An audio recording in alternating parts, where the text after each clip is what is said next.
What if I told you that ancient Americans were connected by trade networks, stretching from the Arctic to the southernmost tip of the continent? What if these trade routes predate the Inca Empire by thousands of years? And what if some of these goods traded in this vast network are still used today? Today we're going to look at one of the most valuable obsidian sources in ancient America. Explore the vast trade networks which distributed its sharp edge and discover how it played a role in the creation of the Americas. Let's get started. One of the most valuable resources in the pre-Columbian Americas was obsidian. Obsidian is a volcanic glass that can be formed into incredibly sharp blades and arrowheads. In a time before metal tools, obsidian could have been used for everything from woodworking to surgery to sacrifice. The only problem with obsidian is that it's not very common. It usually only appears around volcanoes, and not all obsidian is created equally. But there was one source of obsidian that supplied much of ancient America. That was the paper law in what is now western Mexico. But even though obsidian was such an important resource, archaeologists have struggled to figure out how it got from the paper law to the rest of Mesoamerica and the rest of the Americas. It seems like it would have been impossible to move such a heavy rock over rough terrain without wheeled vehicles or beasts of burden like oxen. So archaeologists struggled to imagine how any culture could have moved it long distances until recently. In 2017, archaeologists found a quarry near the Papalopa site that dates back to 1500 BC. This was shocking because it proved that people had been mining obsidian here since before the rise of the classic Maya, a civilization we typically think of as being in decline by 900 CE. But this quarry was used for thousands of years, supplying obsidian to many different cultures across America.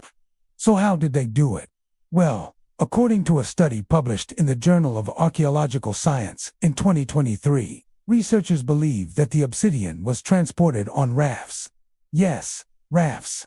They took large stones, kind of like boulders, and tied them together in a raft formation. These rafts were then taken downriver from the quarry to distribution centers along the coast, where smaller boats could take the obsidian to other destinations. This distribution system may have been used as early as 1000 BCE, making it older than the Olmec civilization. And while the Olmec are generally thought of as the first major Mesoamerican civilization, there might have been more sophisticated societies before them who were essentially unknown to history. We know that the Olmec built the first great cities in Mesoamerica, but it looks like their predecessors might have built the first great trading network in the Americas. This would have connected the various small chiefdoms and early city-states, allowing them to specialize in certain goods and develop complex economies. Not only did they distribute obsidian, they also controlled access to it, meaning that they could become extremely wealthy without having to produce anything themselves. One of the things they traded was a unique type of chocolate. Chocolate would come to be associated with the Maya and the Aztec empires. But recent genetic studies suggest that the earliest cacao cultivation and consumption actually took place along the Pacific coast of Mexico. This particular variety of cacao was bitter and not really pleasant to drink, but that didn't stop people from trading it northward into what is now the American Southwest. There, the ancient Hohokam people mixed the bitter cacao with mesquite beans to make a tasty, slightly alcoholic beverage. Not only does this prove that chocolate was enjoyed hundreds of years before the Maya made it famous, but it shows that there was a huge trade network connecting Mesoamerica and the American Southwest. The only problem is that we don't really know how the Hohokam got their chocolate. Did they grow it themselves, or did they rely on trade?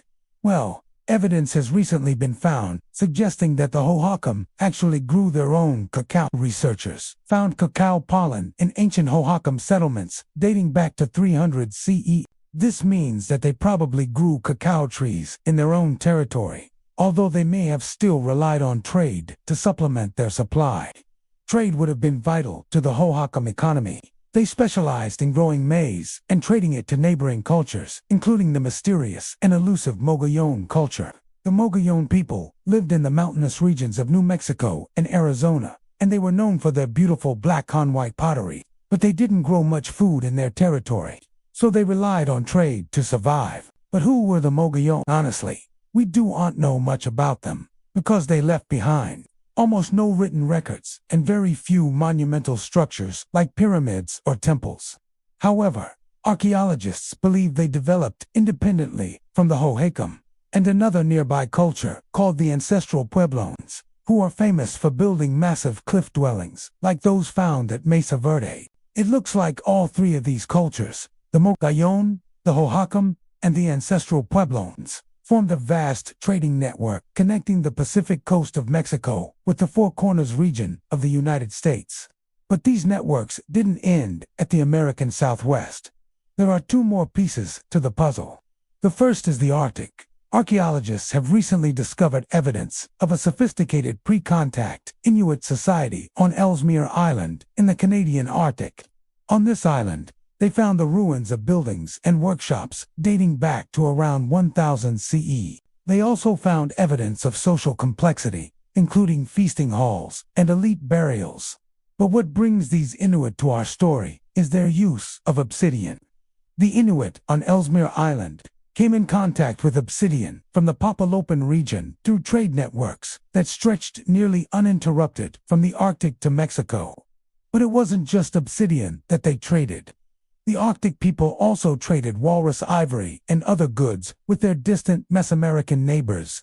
The second piece of the puzzle is South America. Obsidian from the Papala has been found as far south as Peru, suggesting that trade networks connected even the most distant parts of the Americas.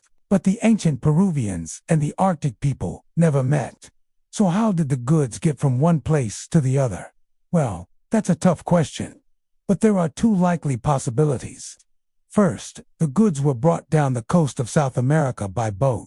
In fact, modern archaeological research suggests that the ancient Peruvians were expert sailors who traveled up and down the coast of South America, as well as across the Pacific Ocean to the Galapagos Islands.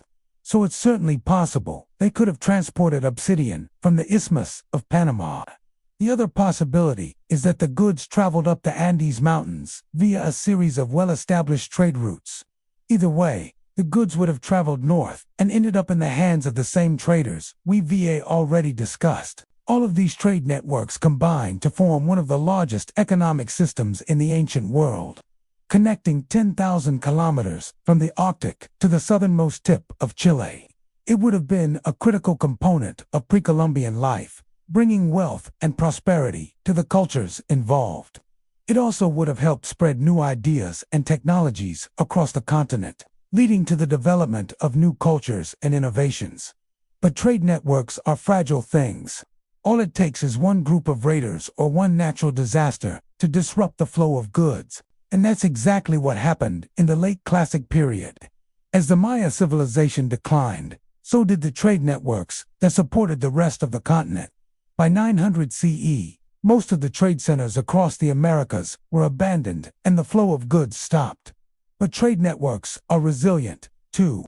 As soon as conditions improved, they sprung back up, and there were even more goods being traded than before.